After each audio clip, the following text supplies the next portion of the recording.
বগুড়া নামটা শুনলেই মাথায় কি আসে বলুন তো? হ্যাঁ, ঠিকই, আপনাদের মতো আমারও মাথায় দই আসে। কিন্তু দুঃখবশত আমরা বগুড়া গিয়ে দই খেতে পারিনি। একদম মহাস্থান ঘর পর্যন্ত ভাই আমাদের নিয়ে আসে। ভাই ঠিক আছে, আল্লাহ হাফেজ। দোয়া রাখেন। ভাইয়ের নাম কি না? সোহান। সোহান ভাই।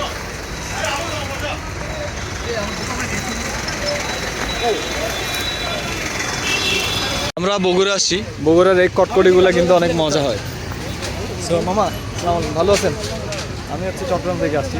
আপনাদের বগুড়ার কটকটিগুলো আর দইগুলো অনেক মজা হয়। এগুলো কেমন করে কী করেন? হ্যাঁ, কেজি কত? 220। খাওয়ানো যাবে? খেয়ে দেখি।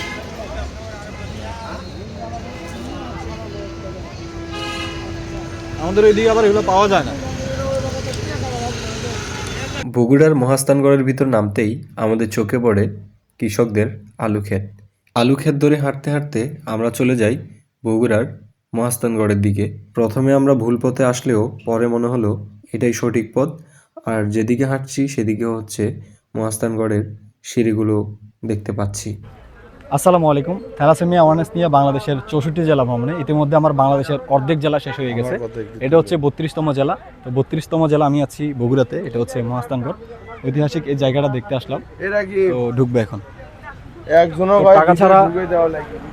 টাকা ছাড়া প্রবেশ করা যাবে কিনা একটু দেখা যাক। যারা ম্যানেজার আছে, কর্তৃপক্ষ আছে, ওদের সাথে কথা বলি। আমরা হচ্ছে এখন কর্তৃপক্ষের সাথে কথা বলবো আর থ্যালাসেমিয়া অ্যাওয়ারনেস করবো।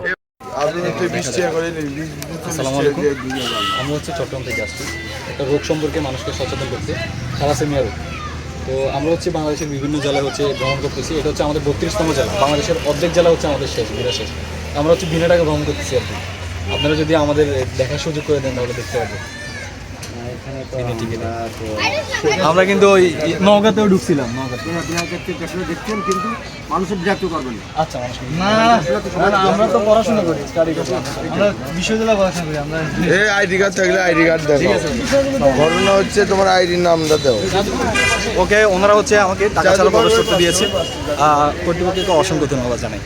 আসলে প্রত্নতাত্ত্বিক যে এরিয়াগুলো আছে এগুলোতে হচ্ছে আমাকে একটু বেশি সাপোর্ট করছে আর কি। এটা হচ্ছে বাংলাদেশের সব থেকে প্রসিদ্ধ নগরী, যাকে বলা হয় পূর্ণ নগরী, যেটি 2016 সালে সার্কের সংস্কৃতি নগরী হিসেবে পরিচিতি লাভ করে। ফাইনালি মহাস্থান প্রত্নতাত্ত্বিক জাদুঘরেও প্রবেশ করেছি টাকা ছাড়া, বিনা টাকায় টিকিট কাটা ছাড়া। তো ম্যামের সাথে কথা বলতে হয়েছে, যদিও যারা টিকিট কাউন্টারে আছে ওনাদের হাতে নেই। তো কথা বলে কর্তৃপক্ষের সাথে এখানে আমরা প্রবেশ করেছি আর কি। মহাস্থানগড়ের ইতিহাস ও ঐতিহ্যের গুরুত্ব উপলব্ধি করতে চাইলে আপনাকে আসতে হবে মহাস্থানগড় প্রত্নতাত্ত্বিক জাদুঘরে। মহাস্থানগড় প্রত্নতাত্ত্বিক জাদুঘর ঘুরতে ঘুরতে আমরা কিছুক্ষণ দর্শনার্থীদের মাঝে থ্যালাসেমিয়া নিয়ে লিফলেট বিতরণ করি।